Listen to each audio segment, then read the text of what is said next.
I've been a woodworker for a few months now, and throughout these months, there's been one thing I've been afraid of.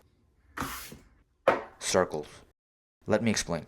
See, circles require special tools, which I don't have, and most importantly, precision, which is why I've always shied away from making anything circular. But in this video, I'm going to be conquering my fear of cutting circles by making a set of circular end tables. The first part of this project is actually designing what it's going to look like.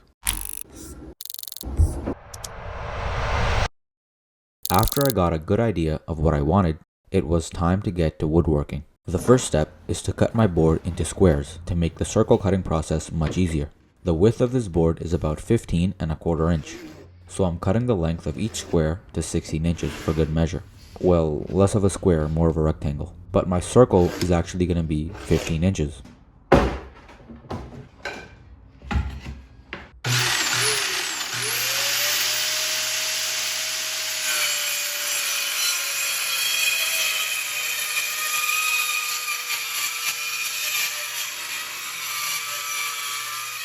Four more to go.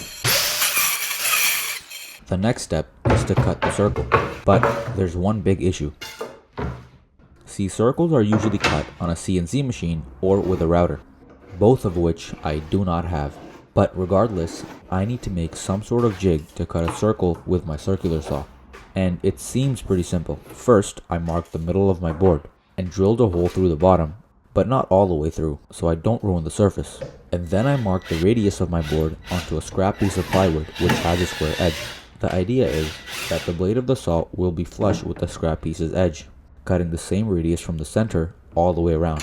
But I need a way to safely secure my saw to the scrap while keeping it square.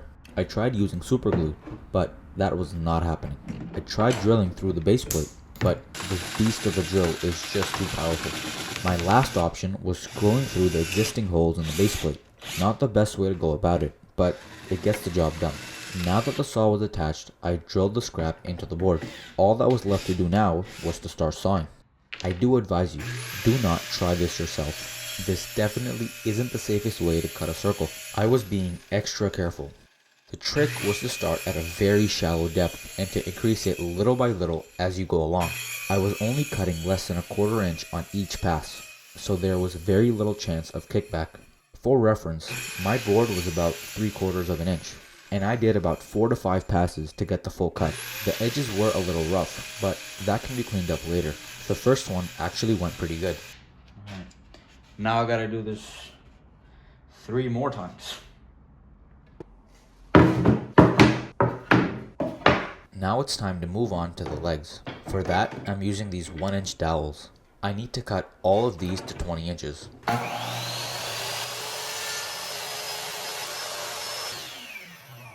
Now that I've got everything cut, it's time for the final assembly. This is where some things went wrong. First, I had to get 3 legs evenly spaced out, so I needed exactly a 120-degree angle from the middle so the legs look right.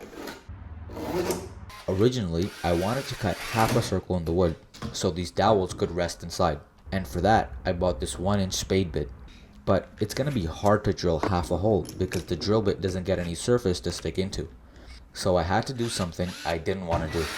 I'm going to drill through the dowels into the circle and add a bit of wood glue for extra support. Visible screws are just not a good look, so I'm just hoping that somehow I can cover them with some wood filler and make it look natural. I got one surface done, and then I screwed on the bottom shelf, which is going to be 3 inches above the bottom. Yeah, that's definitely not straight.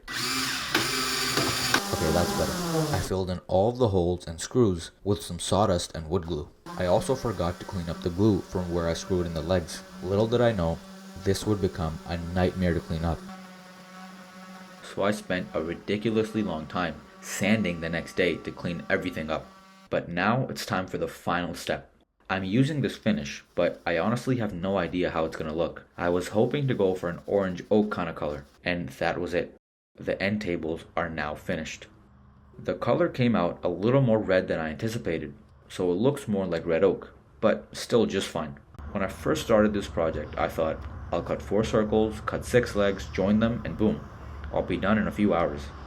But these projects always feel like they should be done in hours. But all the extra steps that you didn't account for and the mistakes take up most of the time, and you end up spending days. But let me know how you like these in the comments section. See you in the next one.